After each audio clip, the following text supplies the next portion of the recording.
Buenas a todos otra vez y bienvenidos al webinar de Introducción a la Programación. Vale, antes de nada, dejad que me introduzca. Mi nombre es Marian, estudié Informática y actualmente soy ingeniero software en un departamento de innovación. Además, en mi tiempo libre me gusta cacherar con dispositivos, con software, con drones, con robótica, etcétera, etcétera. Antes de nada, me gustaría empezar hablando un poco de qué es la programación, ¿vale? Para intentar también romper algunos mitos o romper algunos estereotipos que tenemos formados sobre la programación. La definición de la Wikipedia pues, es bastante acertada, ¿vale? Pero para mí una definición más certera sería que la programación es una tarea creativa de diseño de código fuente que se puede ejecutar en una máquina y que además utiliza un lenguaje propio, un lenguaje de programación. ¿Por qué digo que es una técnica creativa?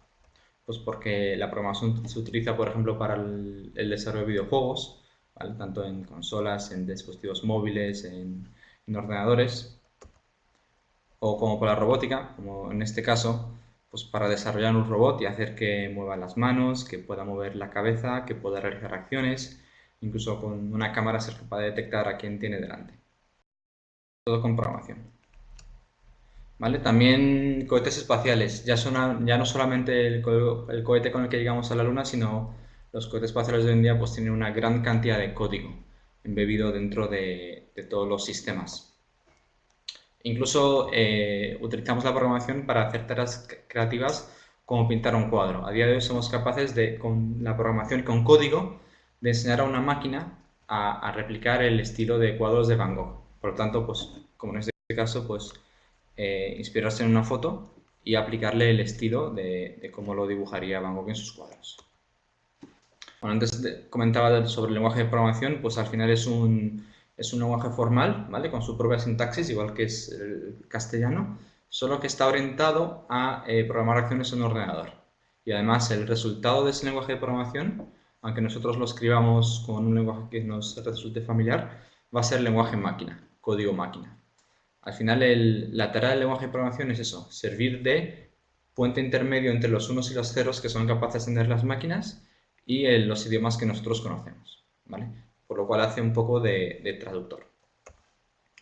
El que vamos a ver en los ejemplos, con el que vamos a empezar, es el lenguaje de programación JavaScript. Es uno de los más sencillos, ¿vale? Es de los más populares, además es muy fácil de utilizar. Se utiliza muchísimo en las páginas web, casi todas las páginas web del mundo están desarrolladas con JavaScript, incluso las aplicaciones móviles también, videojuegos, etcétera, etcétera. Incluso en aplicaciones de Internet de las cosas también se utiliza, o robótica. ¿Vale? Incluso en aplicaciones tan locas como controlar drones. También comentar que la programación siempre viene con un objetivo, ¿vale? Aunque el objetivo de esa tarea sea algo creativo, desarrollar algo, crear algo, música, vídeo, al final siempre busca resolver un problema, ¿vale? Como por ejemplo, pues calcular la edad de una persona, que funcione como un termostato y que encienda la calefacción con una temperatura baja de X grados, o hacer que un coche autónomo se mantenga en el centro del carril cuando va por la autopista, ¿vale? Bueno, además también comentaros que cuando nos enfrentamos a problemas complejos de código, ¿vale? Existe una técnica que se llama de lenguaje pseudocódigo. Va, se trata de un lenguaje intermedio, no es formal, no tiene una serie de variables definidas en el lenguaje, sino que se puede adaptar al lenguaje o al idioma de cada uno. En él de alguna manera vamos a planificar qué es lo que va a hacer el código, ¿vale? Por ejemplo, en el caso anterior decía de cómo sería un pseudocódigo de calcular la edad de una persona. Entonces, habría un inicio del programa, ¿vale? Luego iniciaríamos una variable edad a 0, que es la que al final vamos a devolver. Inicializamos otra variable que es el año actual, que es 2017. Inicializamos otra variable que es el año de nacimiento, en mi caso 1990. Y realizamos una resta del año de nacimiento y del año actual.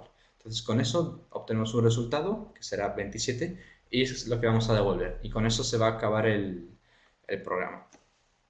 Vale, como os decía, este es es una herramienta muy útil, sobre todo cuando te enfrentas a un problema complejo y de primeras no sabes cómo solucionarlo o cómo resolverlo. Entonces es una buena manera de atacar el problema. Y bueno, y con esto nos vamos a poner manos a la obra y ver cómo funciona el lenguaje y cuáles son sus elementos básicos, ¿vale? Lo primero de todo, y el elemento base en cualquier lenguaje de programación, es la variable. ¿Vale? Una variable es un trozo de información, ¿vale? Es un elemento que utilizamos para guardar números, textos, listas. ¿Vale? Al final es un conjunto de un nombre, una etiqueta y el trozo de información. ¿Vale? Está un poco inspirado en cómo damos nombre y cómo asignamos la información en el mundo real. En el caso de JavaScript, ¿vale? La sintaxis es un poco diferente. Para declarar una variable se utiliza la palabra var. ¿Vale? Var de variable, entonces cada vez que queramos declarar un trozo de información tipo variable, tenemos que empezar una declaración con la palabra var, seguido del identificador, el nombre que le queramos dar, una regla de JavaScript. Entonces en la derecha podéis ver algunos ejemplos de las mismas variables que os comentaba antes, pero cómo sería su formato en JavaScript. Var nombre igual a Marian, ¿vale? Además Marian entre comillas porque es una cadena de texto y acaba en punto y coma. Var edad igual a 27. Realizar los ejemplos, lo que vamos a hacer es utilizar una herramienta que se llama JSBin, ¿vale? Es una consola que nos permite escribir código JavaScript en el propio navegador y ejecutarlo y compilarlo. Entonces, esto es la página de entrada JSBin. Entonces, lo que vamos a hacer es desactivar la entrada HTML y activamos JavaScript y console. Entonces, en la izquierda es donde vamos a escribir el código y en la derecha es donde vamos a ver su resultado. Entonces, vamos a declarar un par de variables, ¿vale? Como siempre, empezando con la palabra var, seguido del nombre. Y ahora utilizamos el símbolo igual para hacer una asignación. Y ahora, entre comillas dobles, vamos a escribir el mensaje. Hola, mundo. Y ya estaría, ya tendríamos declarada una cadena de texto que tendría un mensaje de hola, mundo. A lo largo de los ejercicios que vamos a hacer, para poder ver el resultado y cómo interacciona, ¿vale? Los resultados que vamos teniendo, lo que vamos a hacer es utilizar una función que se llama console.log. ¿Vale? Entonces, cualquier información o parámetro que le pasemos a esta función, como por ejemplo el mensaje, lo que va a hacer es imprimirlo por pantalla. Entonces, si yo ahora le doy al botón de Run, que es ejecutar el código, me va a imprimir por consola esta etiqueta que yo le he dicho hacer. ¿Vale? Vamos a crear otra, var edad igual a 27. Entonces, de manera similar, si hago un console.log, ¿vale?, de edad, guardo el fichero y ejecuto, pues ahora voy a tener los dos mensajes impresos, el hola mundo y el 27. No hace falta que sea una variable, podemos directamente decir que imprima datos, ¿vale? Yo puedo decirle que console.log y decirle directamente 27, ¿vale? Jodo con punto y coma y también funcionaría. ¿Veis? Ahora lo imprime dos veces, ¿vale? Entonces a console.log le podemos pasar cualquier parámetro, variable o dato y él va a imprimirlo. Bueno, aquí veis el código de ejemplo que os va a resultar útil. En todas las presentaciones que veáis de color morado es donde van a estar los ejercicios prácticos y justo después del enunciado la resolución, cómo se resuelve. Estas variables tienen un tipo de datos, ¿vale? Aunque nosotros no tengamos que decirle qué tipo de dato es, él automáticamente infiere y asigna un tipo de datos. Por ejemplo, los cuatro principales son valores booleanos, ¿vale? El tipo booleano de datos, en el que los valores pueden ser verdadero o falso. Su traducción en inglés true o false. Tenemos números, ¿vale?, tanto enteros como decimales. Y tenemos también textos, ¿vale? Son cadenas de textos y que casi siempre van rodeados por comillas simples o comillas dobles, ¿vale? Aunque nosotros vamos a utilizar comillas dobles. Y por último tenemos las listas, ¿vale? Son listas de cualquier tipo de elementos, ya sea de los anteriores, ya sean booleanos, ya sean números, ya sean textos, podemos combinarlos. Bueno, pero simplemente tener los datos, las variables, no nos es de mucha ayuda, ¿vale? Tenemos que hacer alguna operación sobre estos datos. Entonces, existen modificadores, que se llaman operadores, que nos ayudan a cambiar y a modificar el valor de estos datos. Vamos a ver, los tres principales son aritméticos, lógicos y relacionales. Los operadores aritméticos son los que realizan operaciones matemáticas sobre variables y valores numéricos, ¿vale? Son las clásicas operaciones que aprendemos en matemáticas. La suma, la resta, la multiplicación, la división y el resto. La única que es un poco más difícil de entender es el resto. Lo que hace este operador es devolvernos el resto de una división. ¿Vale? Entonces vamos a ver, por ejemplo, vamos a multiplicar la edad para obtener el número de días vividos de una persona. Entonces voy a borrar este texto, entonces voy a crear otra variable que se llame edad, voy a colar 27 y ahora voy asumiendo que un año tiene 365 días siempre. ¿Vale? Y para acabar hacemos un console.log para ver el resultado de la operación. Vamos a borrar y a ejecutarlo. ¿Veis? Entonces este es el resultado, 9855, es el resultado de esta operación de multiplicación. ¿Vale? También, igual que antes, yo podría hacer esta operación directamente en donde la queramos, que en este caso es el console.log. Entonces yo si vuelvo a ejecutar, pues va a tener exactamente el mismo resultado. ¿Vale? Aquí tenéis la información. Vale, pero ¿qué pasa cuando sumamos dos textos entre sí? ¿Vale? El operador de más, ¿vale? También puede sumar dos cadenas de texto, aparte de solamente números. Entonces, si yo creo una variable nombre o new, ¿vale? Creo otra variable que se llame apellido, y pongo el apellido. ¿Vale? Cuando yo haga la suma,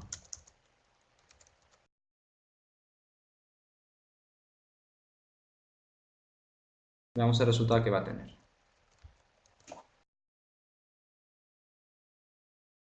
Veis que lo que ha hecho es literalmente añadir uno detrás de otro las cadenas de texto, ¿vale?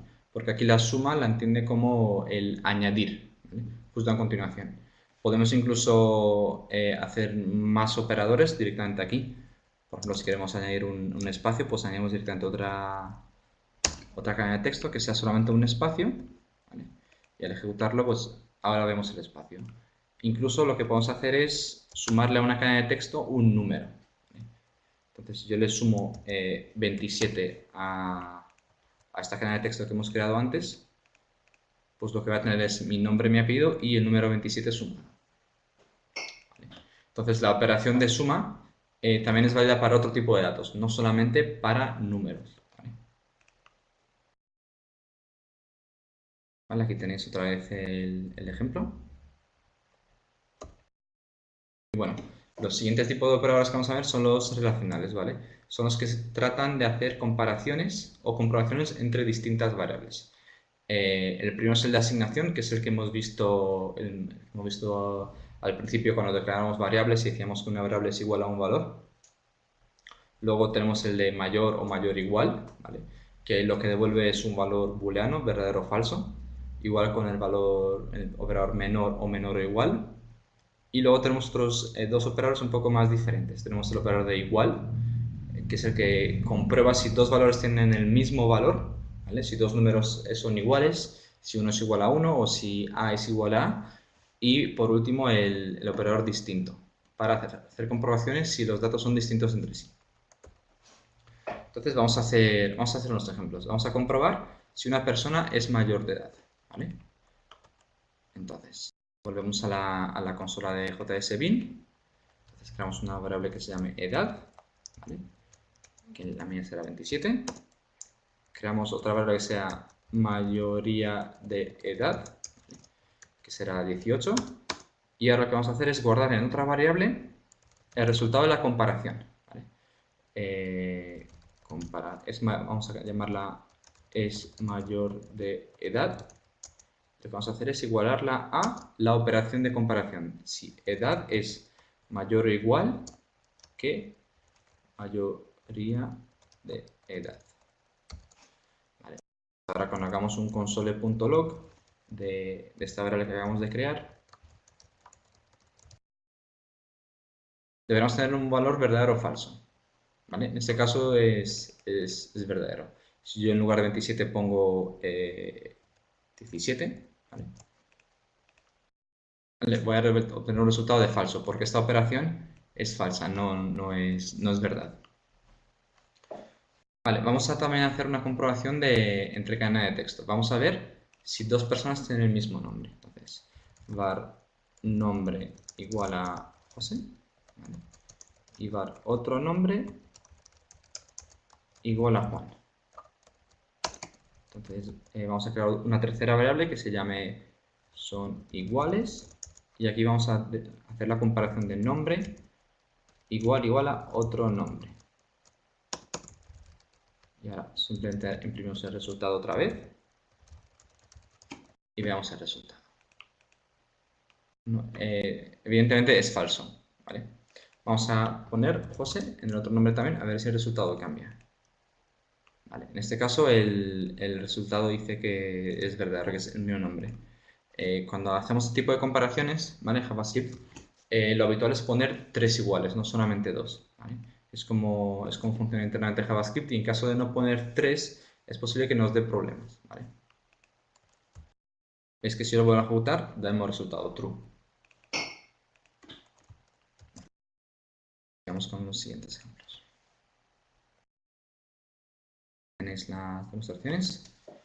Y sigamos con los operadores lógicos, ¿vale? Estos son los que se utilizan para tomar decisiones o para realizar acciones sobre los datos, ¿vale?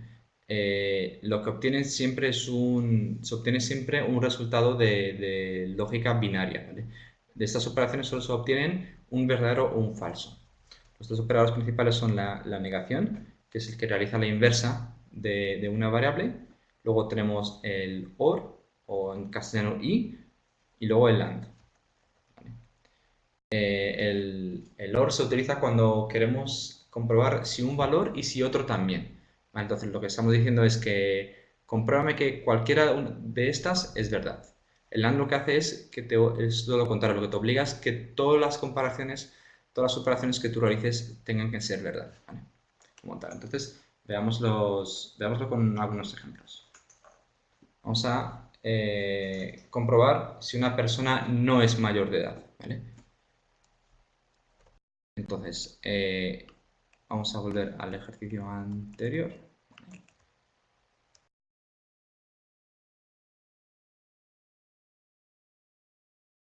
Entonces, aquí lo que tenemos es la variable es mayor de edad. Entonces, para nosotros calcular la contraria, lo que vamos a hacer es crear otra variable que se llame no es mayor de edad. Hacemos la asignación y antes de llamar a la otra variable, vamos a introducir una exclamación. Entonces, la exclamación hace las veces de operador de negación. Entonces, yo digo es mayor de edad, voy a obtener siempre la inversa de ese valor. Entonces vamos a imprimir el resultado. No es mayor de edad. ¿Vale? Y aquí añadimos a continuación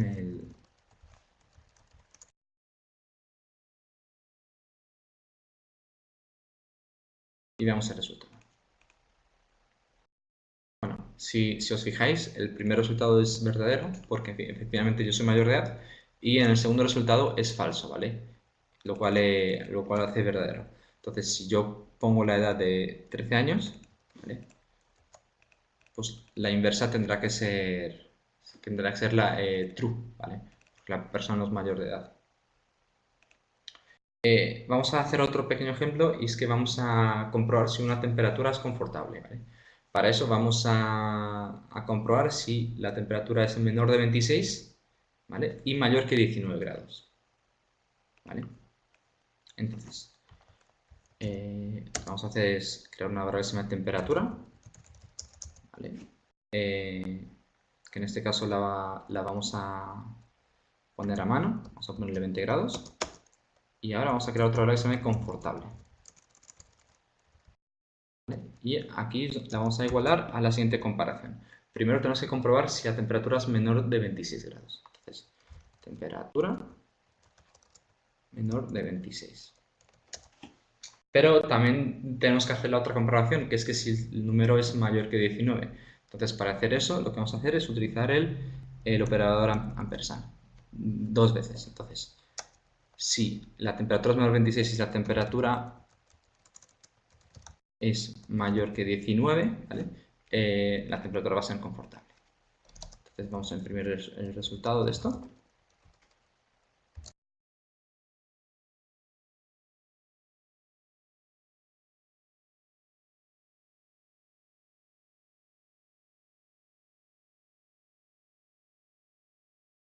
Y efectivamente, la temperatura al ser mayor que 19 y menor que 26, pues obtenemos un valor verdadero.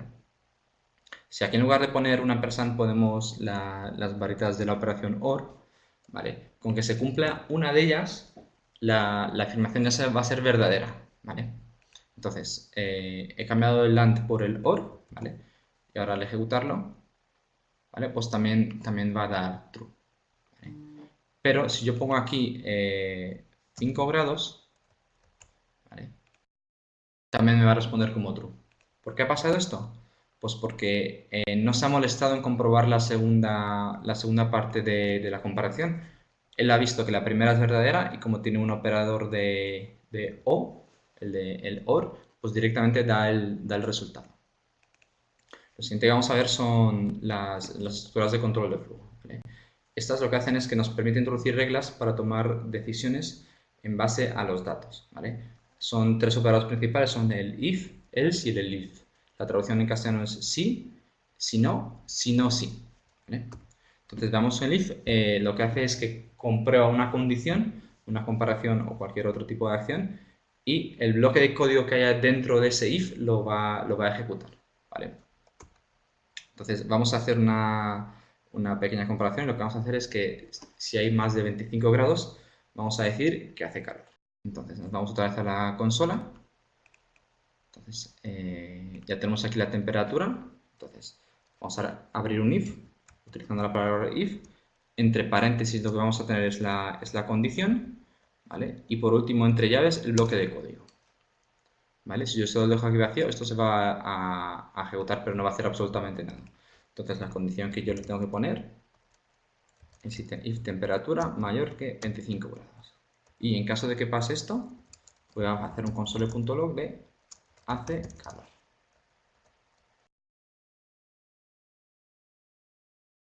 Vamos a ejecutarlo.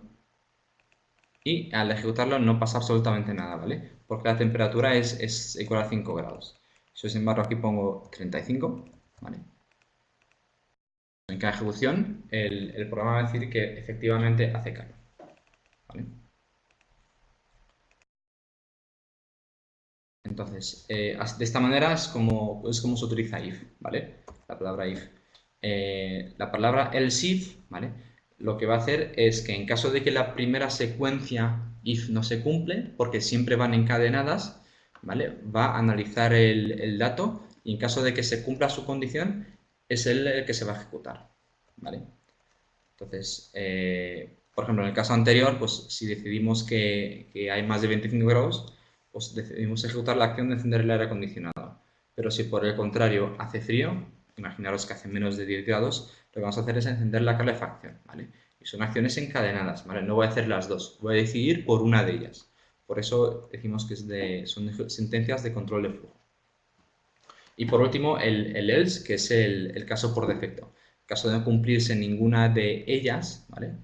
Es la que se va a ejecutar al final, ¿vale? En el caso anterior del termostato, pues la acción por defecto es apagar el termostato, porque si no hace falta calor ni hace falta frío, entonces no tiene sentido que estemos manteniendo encendido el dispositivo, ¿vale? La palabra else y el else if no son obligatorios. Lo que sí es obligatorio es poner una condición de if antes de un else if o antes de un else, ¿vale?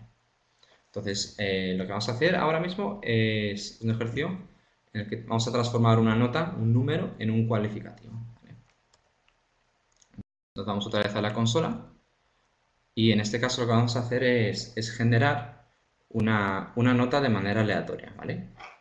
Una nota entre 1 y 10. Entonces, creo una variable que se llama nota, entonces la igualo y aquí utilizo una instrucción mat.random, ¿vale? Para crear un número aleatorio. Esto lo que hace es que crea un número entre 0 y 1, un número entero. Entonces, para yo convertirlo en un número de escala de 1 a 10, lo voy a multiplicar por 10, ¿vale? Con eso simplemente obtendría una nota. Entonces, voy a imprimir la nota para que se vea. La nota es... En el momento que yo ejecute esto, ¿vale? Todas las veces que yo ejecute, se va a obtener un número aleatorio, 9,9, 0,3, 2,0, ¿vale? Entonces, ahora lo que vamos a hacer es encadenar estas condiciones if, Entonces, si la nota es mayor o igual a 9, ¿vale? Vamos a decir que el alumno tiene un sobresaliente.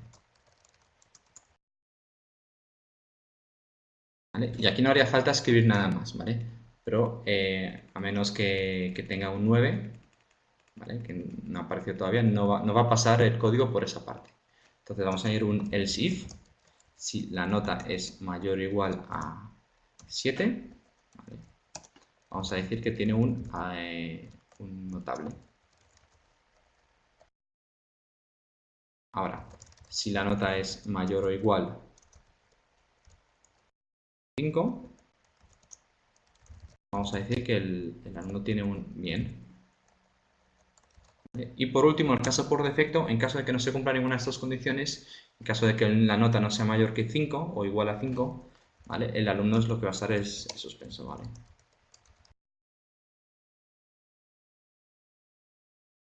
Esto y a ver qué resultado no está. Bueno, la nota es de un 5, entonces nos llegamos a la conclusión de que es un bien. La nota es un 1,5 suspenso, 0,8 suspenso, un 6,7 bien, un 4,9 suspenso y así, ¿vale? Y aquí por último veis con 9,7 pues es el equivalente a un sobresaliente. Entonces esta es la manera de construir un control de flujo en el código. En el que vamos a comprobar si hay más de 25 grados y en caso de que fuera verdadero vamos a decir que hace calor. Bueno, entonces dejamos la secuencia anterior de temperatura que nos va a generar un valor aleatorio, ¿vale? Y vamos a hacer una secuencia if. La sintaxis es simplemente la palabra if en minúscula, entre paréntesis la secuencia que queremos valorar y seguido de los corchetes. Los corchetes delimitan el conjunto de código que se va a ejecutar si esta secuencia es verdadera. ¿Vale? Entonces lo que vamos a hacer es comprobar si la temperatura es mayor de 25 grados.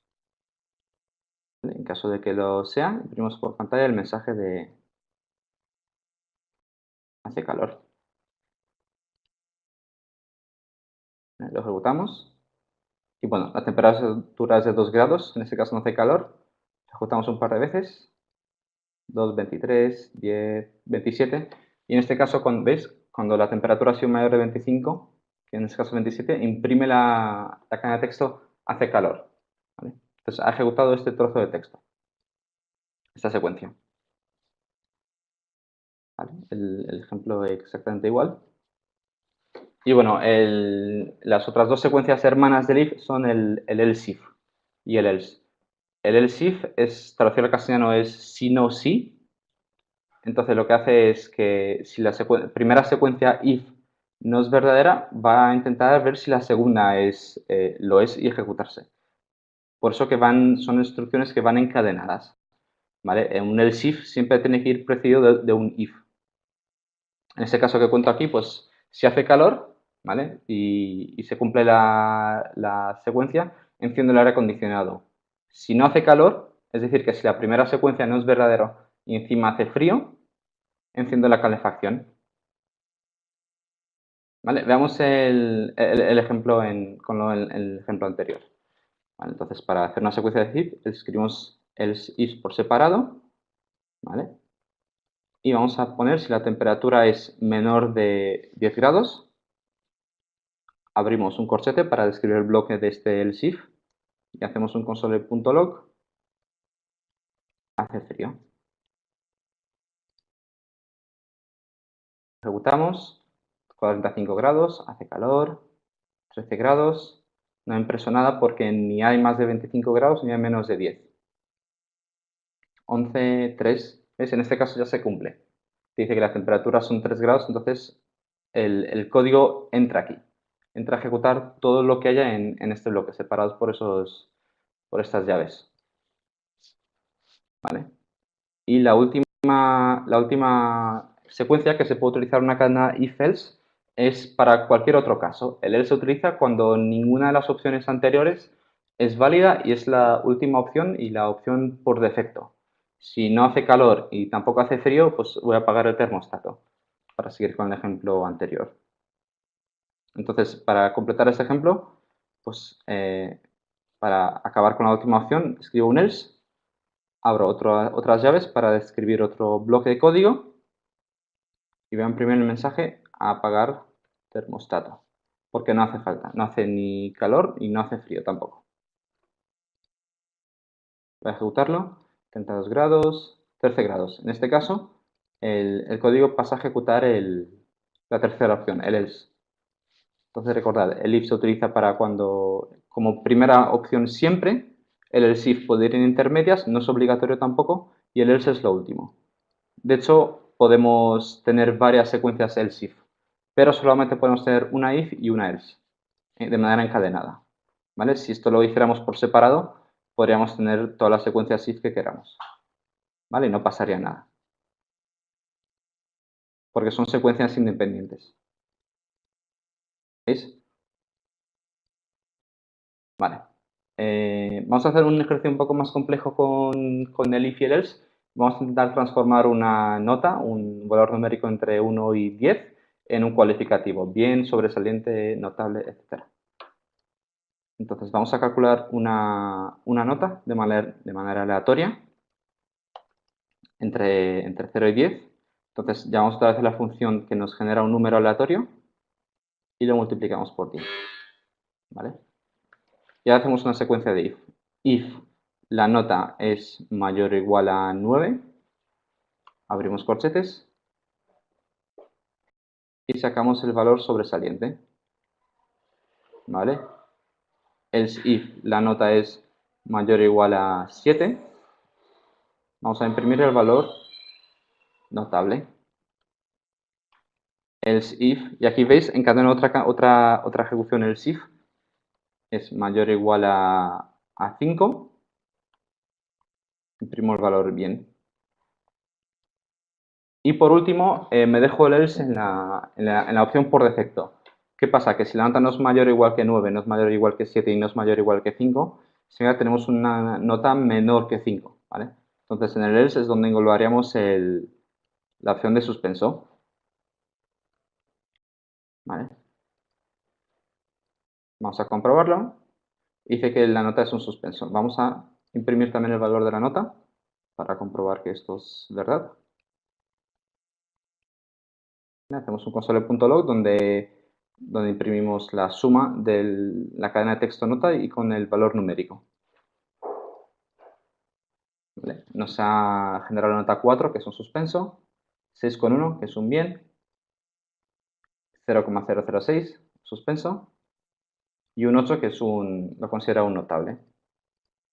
Entonces recordad, siempre cuando encademos if, else y else, suele haber un if, un else, y recordar que todo lo que hay entre los corchetes es lo que se ejecuta.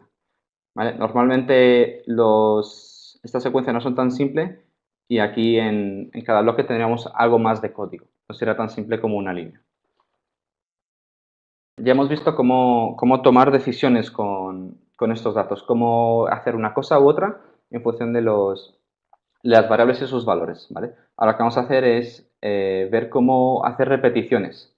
¿Vale? Muchas veces es muy útil ejecutar de manera repetitiva o iterativa una serie de instrucciones hasta que se cumpla una condición. Son lo que llamamos los bucles.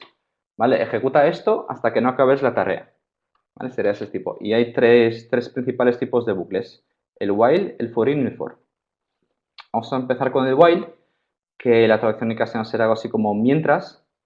¿Vale? Lo que hace es que mientras una condición sea verdadera, ejecuta el código. ¿Vale? Entonces, si la condición que nosotros le pasamos es siempre verdadera, se va a ejecutar hasta el infinito, lo que va a provocar que probablemente se nos fría el PC o que se quede bloqueado el software. Entonces, tenemos que tener un poco de cuidado con esa condición.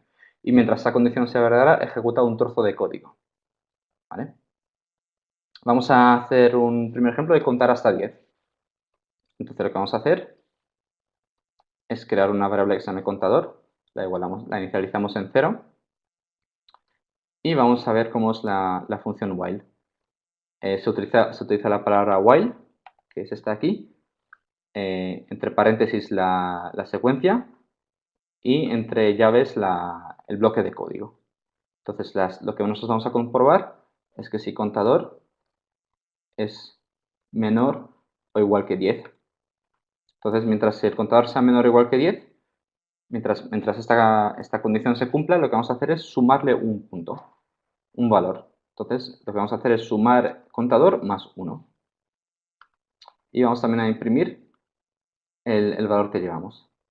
Llevamos contados tantos.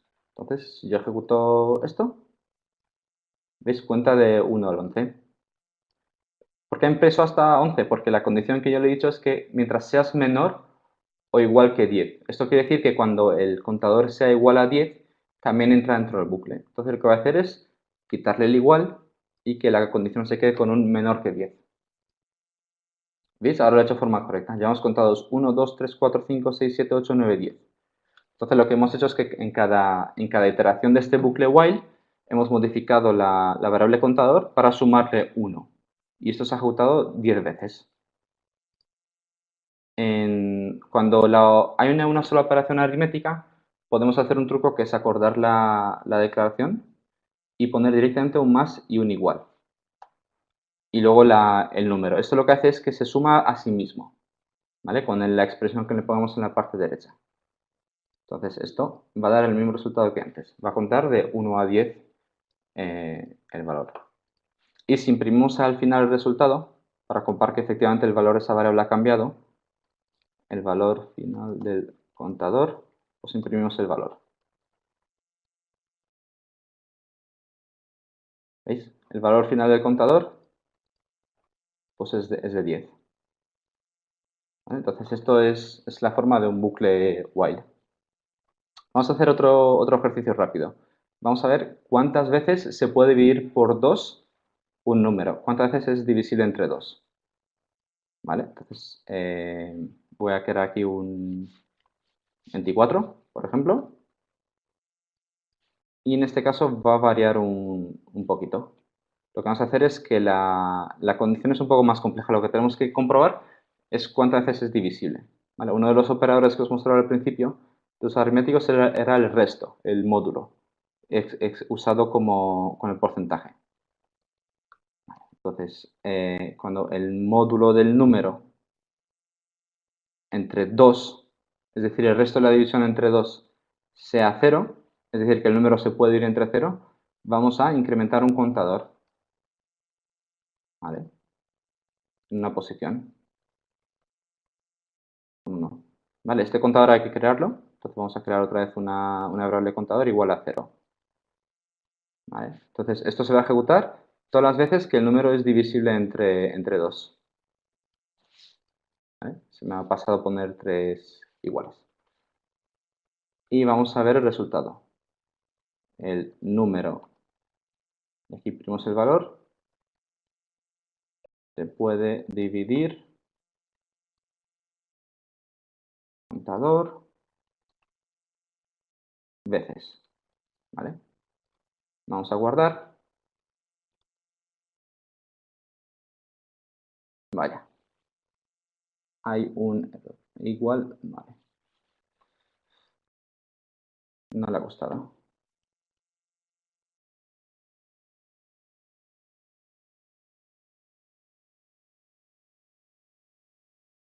Ah, vale.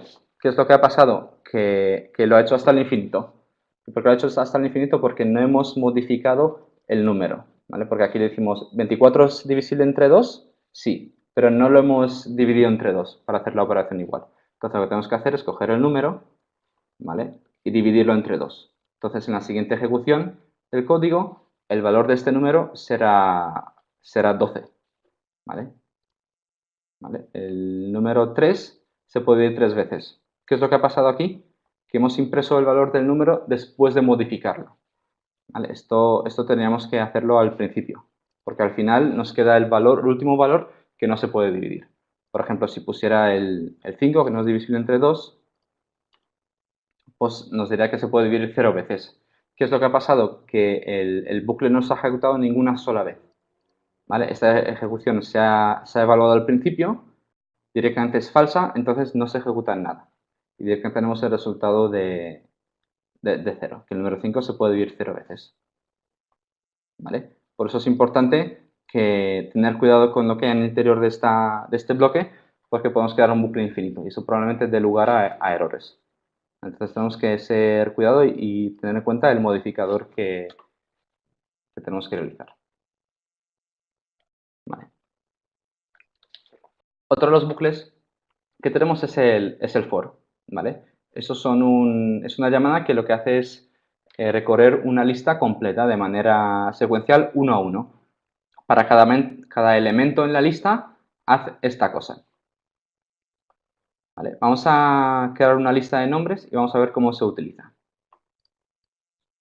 ¿Vale? Hasta ahora no lo hemos hecho, pero para crear una lista, ¿vale? Simplemente abrimos corchetes. Esto es la lista vacía.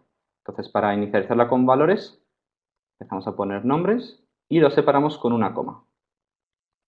Juan, Pepe, María, Jesús. Pero existe la mayúscula. ¿Vale? Para realizar un bucle for, igual que antes, utilizamos la palabra for, la secuencia, ¿vale? Que queremos ejecutar y el bloque de código. En este caso, la sintaxis cambia un poco. Lo que vamos a tener que hacer es declarar un valor índice, ¿vale? Que es la posición de cada uno de estos valores, 0, 1, 2 y 3, y le decimos en dónde, en lista. ¿Vale? Entonces, esto que va a hacer es decir, vale, voy a ver cómo de largo es la lista, cuántos elementos tiene, y voy a ejecutar esto una vez para cada uno de estos valores. Y además te digo el índice que ocupa ahí. ¿Vale? Entonces, vamos a obtener el nombre, lista y el índice. Y vamos a imprimirlo. Guardar. ¿Veis? Esto nos ha impreso todos los valores del string. ¿Vale? ¿Qué ha pasado aquí? Que ha recorrido de forma iterativa en orden, ves primero Juan, luego Pepe, luego María y luego Jesús, esta lista. Y nosotros para obtener ese valor hemos tenido que decirle, oye, dame el elemento en esta posición, dame el elemento de este índice. Vamos a comprobarlo. El índice es...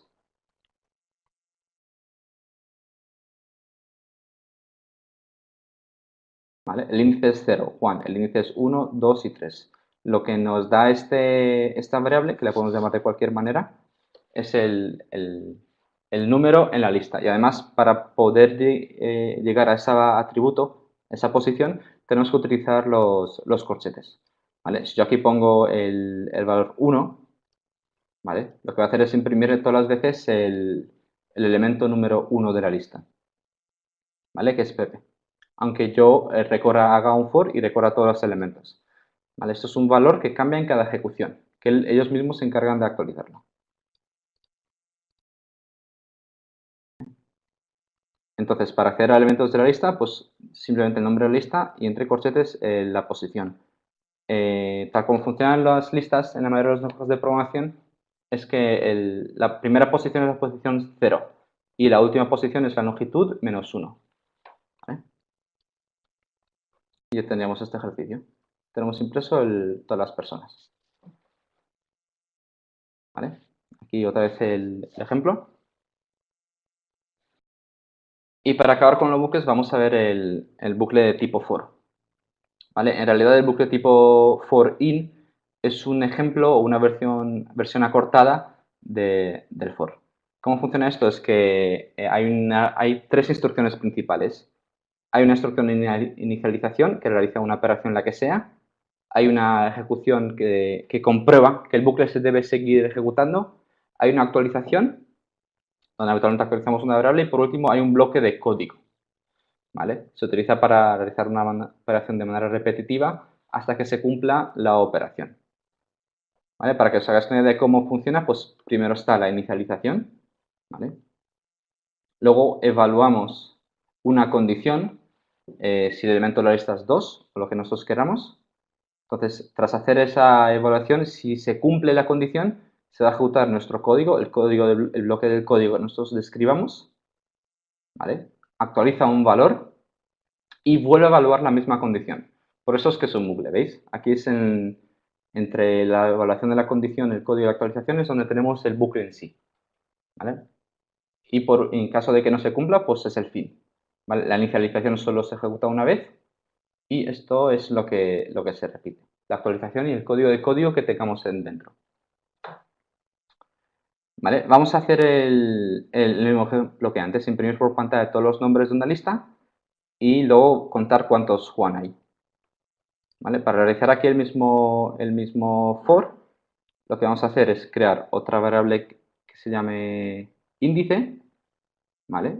Y la voy a inicializar a 0, ¿vale? Esto es la primera instrucción, que es la que llamamos de inicialización, ¿vale? La del medio es la que va a ser evaluada para saber si seguir ejecutándolo. Entonces, lo que vamos a preguntar es si el índice es menor que la longitud.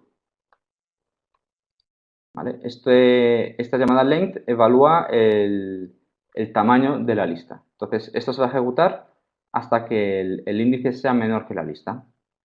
Y por último, como secuencia de actualización, vamos a sumar el valor índice. ¿Vale?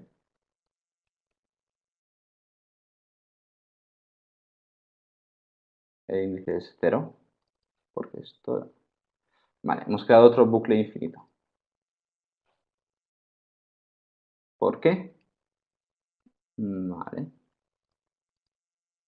Índice menor que length.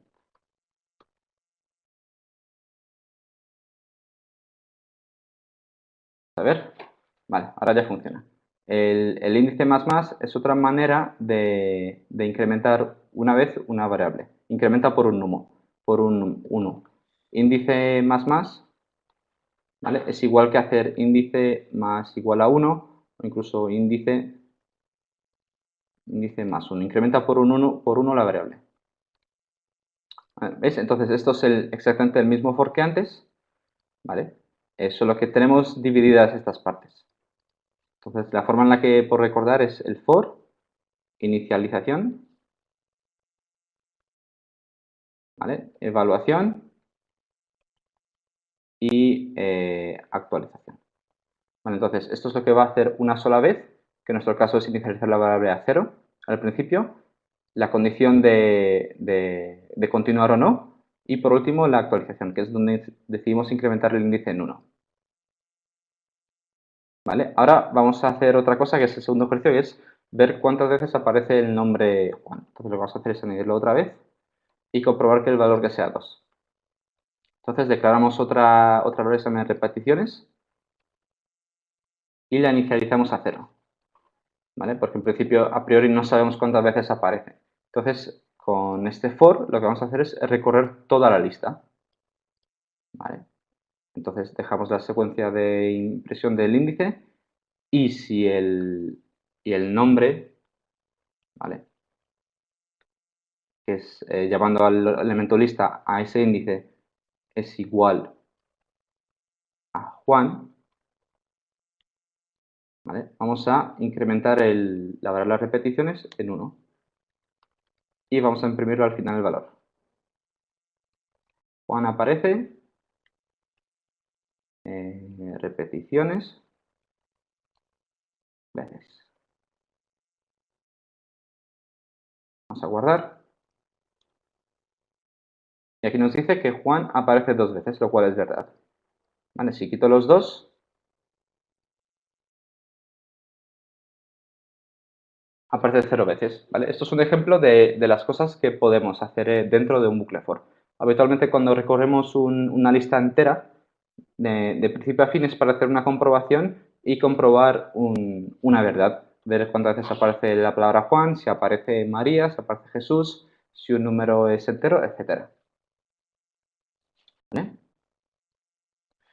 Y por último, el último concepto que os quiero hablar son las funciones. ¿Vale? Una función es una agrupación de distintas instrucciones, es un conjunto de instrucciones que se ejecutan de manera secuencial para realizar una tarea específica. ¿vale? Aquí podéis ver la nomenclatura, la sintaxis que se utiliza y simplemente definiendo la palabra function seguido de la etiqueta del nombre, porque las funciones tienen una etiqueta igual que las variables, seguidos de los parámetros y seguidos del bloque de código. ¿Vale? Es lo que decía antes, al final tenemos tres componentes, ¿vale? El nombre, que en este caso es una función que se encarga de multiplicar dos números, entonces la función la hemos llamado multiplicar, ¿vale? Entre paréntesis tenemos las variables, que en este caso es la variables a y b, y por último el alcance. El alcance es el conjunto de código que está englobado en esta función. ¿Vale? Por ver el ejemplo anterior, pues vamos a declarar una función utilizando la palabra function, multiplicar, declaramos a y b, calculamos la operación y vamos a devolver este valor. ¿Qué significa devolver? Es al utilizar la palabra return. Hay veces en las que una función tiene que devolver un valor porque hace una operación, en este caso multiplicar. Entonces la palabra return lo que dice es, cuando acabas de ejecutar esta función, devuelve este valor. ¿Vale? Entonces, si yo declaro una variable que sea var operación y digo multiplicar, y le digo 2 por 3, ¿vale? Me va a guardar en esta variable el resultado de la función multiplicar, donde se ha hecho esta evaluación, donde se ha multiplicado a por b. ¿Vale? Vamos a imprimir el resultado.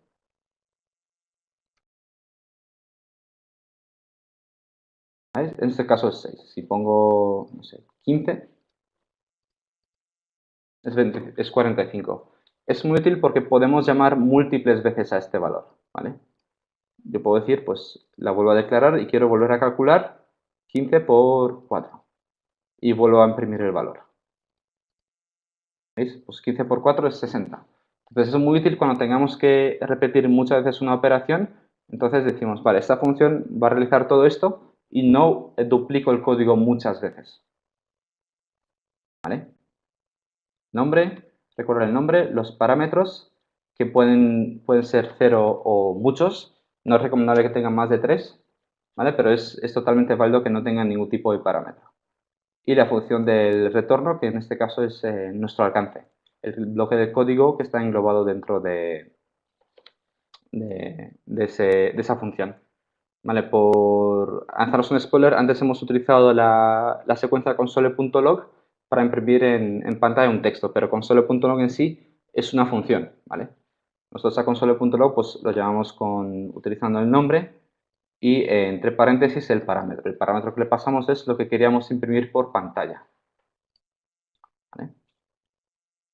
Y bueno, como os decía antes, son conjuntos de código que ayudan a estructurar y organizar las funcionalidades. Sobre todo cuando el código empieza a crecer y tiene muchas líneas, esto nos va a ayudar para organizarlo y ser un poco más ordenado, al no tener que buscar y reimplementar muchas veces el mismo código. Vale, vamos a implementar una función muy sencilla que simplemente devuelva el nombre. Vale, es una función que no tiene parámetros. Vale, entonces función mi nombre. Aquí no hay ningún parámetro entre los paréntesis. Y entre corchetes directamente un return Marian. ¿Vale? Si hago un console.log, mi nombre, ningún parámetro, pues debería devolverme el valor, como lo veis aquí. ¿Qué pasa? Que si yo no hago la función return, la función va a devolver un valor nulo. ¿Vale? Yo puedo eliminar esta secuencia, ¿vale? Para que la función sea vacía, pero cuando yo la ejecute, saldrá un undefined. Undefined es el valor por defecto que devuelve cuando no hay nada. Es un valor nulo o cero. ¿Vale? Por eso que hay que tener cuidado con los valores. ¿Vale? Entonces, vamos a hacer los últimos ejercicios, un pequeño ejercicio que calcule la edad de un perro equivalente al humano. No sé si sabéis, pero la edad de los perros, pues, real se calcula multiplicando por 7 la edad de un humano. ¿Vale? Entonces, creamos una función, edad de perro, ¿vale? Le vamos a pasar como parámetro la edad, ¿vale? Y en el return directamente hacemos edad por 7. Entonces, cada vez que invoquemos a esta función nos va a devolver la edad multiplicado por 7, que es el equivalente en la edad del perro. Entonces, edad de coffee sería, pues será el resultado de la función. Entonces, si tiene 2 años, tendrá que devolvernos 2 por 7. Edad de coffee. Esa edad de coffee es 14. Podemos ejecutar todas las veces que nosotros queramos. Incluso, directamente como hacíamos antes, podríamos meterlo en el console.log. Edad de Tom.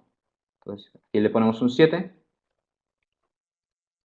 pues tenemos ese valor. Pues el perro Tom pues tiene 49, que es 7 por 7. Y no hace falta repetir el código, sino que lo hemos definido una sola vez y lo hemos utilizado múltiples veces. ¿Vale? Lo habitual es que una función tenga muchas líneas de código, por eso que son útiles. Es aquí el ejemplo anterior. ¿Vale? Y nos queda solo un ejercicio, que es hacer que una función calcule los días reales vividos de una persona.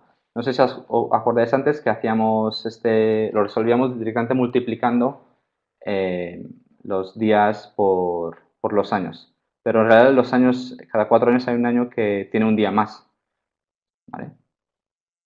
Entonces, lo que vamos a hacer es una función. Otra función, días vividos reales. Pasamos la edad. Y lo que vamos a hacer es definir una variable que es la primera suma, primera multiplicación. Entonces multiplicamos edad por 365 y ahora vamos a asumir que cada 4 años de esa edad cumple un día más. Entonces, a la primera multiplicación le vamos a sumar la división entre 4. Y por último vamos a devolver el valor. ¿Vale? Entonces, esto hemos hecho 6 operaciones, una multiplicación, una suma y una división. Entonces, vamos a ver el valor real de antes. Caso de 27. Son 9.861 días. ¿Qué es lo que ha pasado? Que al no redondear el número, ¿vale? La operación de división tenemos un valor real. ¿Vale? No hay 0,75 días. Y con eso se ha acabado la parte de introducción y antes de pasar la ronda de preguntas, quería recomendaros un par de recursos, ¿vale? Para recursos adicionales que considero que son interesantes para seguir profundizando en el tema o avanzar con la programación y JavaScript. Aunque durante este programa se va a ver más programación, ¿vale? Sobre todo en la parte de HTML, en páginas web como Arduino, quiero recomendaros un par de recursos. Primero, un libro que es Introducción a la Programación Informática, donde no solamente se explica más de JavaScript y cómo funciona, sino los fundamentos de los lenguajes de programación y los ordenadores. ¿Vale? Luego hay 2 portales, que es code.org y khanacademy.org, donde os podéis llevar a cabo tutoriales y cursos guiados. El de code.org es muy interesante porque incluso lo hace utilizando videojuegos como ejemplo. ¿Vale? Y por último, os recomiendo consultar en YouTube. ¿Vale? Hay un montón de cursos y un montón de materiales disponibles y seguramente encontréis mucho contenido habitual. No he podido recomendaros un curso o un canal en particular porque hay muchos y no hay básicamente de dónde elegir.